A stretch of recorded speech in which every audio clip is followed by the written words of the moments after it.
দেবলীনার থেকে আয়ুষকে বাঁচাতে মরিয়া হলো কুসুম। সম্পূর্ণ জানতে হলে দেখতে থাকো। গল্পের শুরুতেই দেখা যায় কুসুম আর আয়ুষ দুজন মিলে গুরুদেবের আশ্রমে যাবে বলে বেরিয়ে পড়েছে। এরপরেই কুসুমকে মাঝ রাস্তায় রীতিমতো প্রপোজ করতে থাকে আয়ুষ।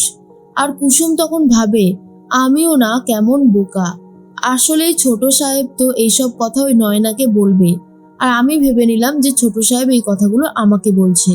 সত্যি আমারও না মাথার কোনো ঠিক নেই। এরপরে কুসুম বলে, ছোট সাহেব চলুন, এরপর তো অনেক দেরি হয়ে যাবে। আয়ুষ তখন বলে, হ্যাঁ এবারেই বেরোবো, চলো। এর মধ্যেই ইন্দ্রাণী গাঙ্গুলি আর রাজশেখর বাবুও বেরিয়ে পড়েছে। গুরুদেব ইন্দ্রাণীকে বলেছিল যে তুমি কেন একা একা ছাড়তে গেলে আয়ুষকে, এমনি এখন আয়ুষের অনেক বড় একটা বিপদ আছে। এইসব শোনার পরেই ইন্দ্রাণী গাঙ্গুলির মনের অবস্থা অনেক বেশি খারাপ হয়ে যায়। ইন্দ্রাণী গাঙ্গুলি কি করবে নিজেই বুঝে উঠতে পারে না। তারপরেই রাজবাবু বলে, আরে ইন্দ্রাণী, তুমি শুধু শুধু এত চিন্তা করছো কেন বলো তো? একদম চিন্তা করো না, আমরা আছি তো, সব ঠিক থাকবে। এরপরেই কুসুম আর আয়ুষ পৌঁছে গেছে মন্দিরে, আর সেখানে একটু পুজো দিতে থাকে। তারপরে চলে যায় গুরুদেবের আশ্রমে আর বলে, গুরুদেব আমরা চলে এসেছি। তখন গুরুদেব বলে, আর একটু সময় লাগবে, তোমরা এই সময়টুকু এখানে কাটাতে পারো, আমাকে আর একটু সময় দাও, আমি সব ব্যবস্থা করে দিচ্ছি। আয়ুষ তখন বলে, ঠিক আছে গুরুদেব, আপনি আস্তে আস্তে করতে থাকুন। এরপরে আয়ুষ কুসুমকে বলে, কুসুম কি ভাবছো বলো তো, তখন থেকে মনের মধ্যে কি অন্য কিছু চলছে? কুসুম বলে, আসলেই আমার মনের মধ্যে অন্য কিছু চলছে, এটা একদম ঠিক কথা।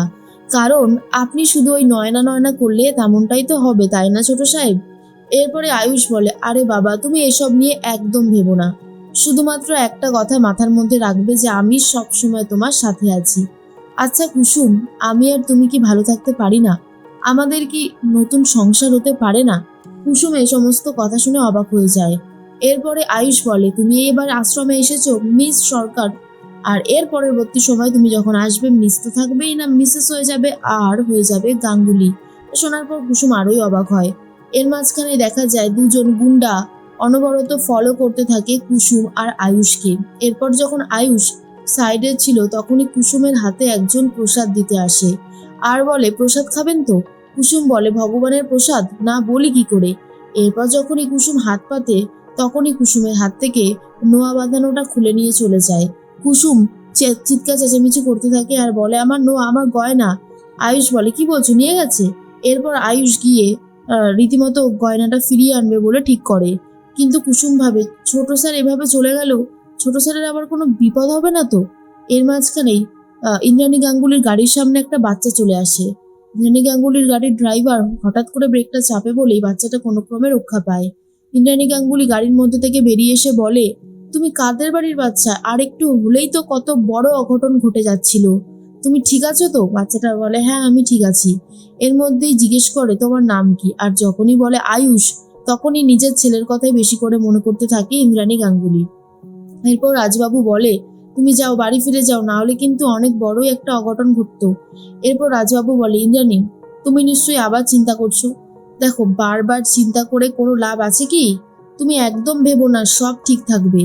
এর মধ্যে দেবলীনা গুন্ডাগুলোকে যেমন ইনস্ট্রাকশন দিয়েছে ঠিক তেমন ভাবেই কাজ এগোচ্ছে।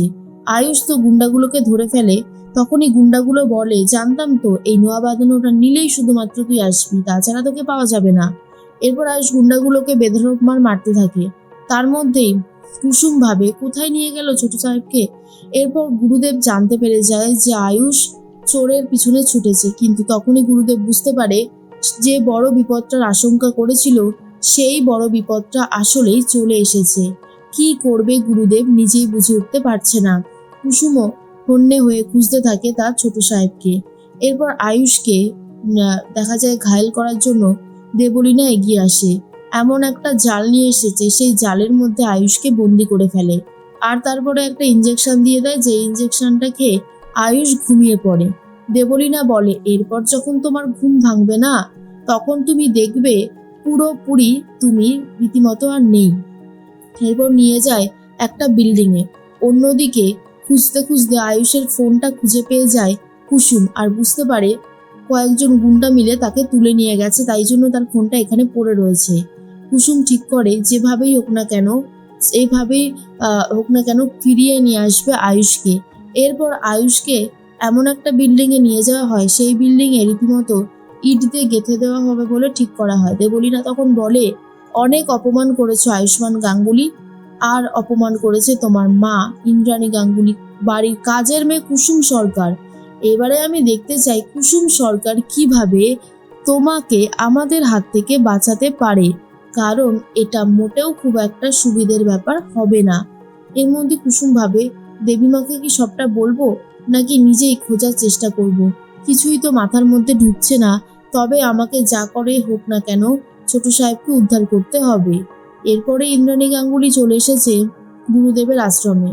আর যখন এসে জানতে পারে সত্যি সত্যি আয়ুষের বিপদটা ঘটে গেছে, তখন ইন্দ্রাণী গাঙ্গুলি বলে, দেখেছো তো রাজ, কেন আমার মনের মধ্যে এতটা ভয়ের বাসা বেঁধেছিল। এবার আমি কি করে আমার ছেলেকে উদ্ধার করব, এমনটাই ভাবছিল ইন্দ্রাণী গাঙ্গুলি।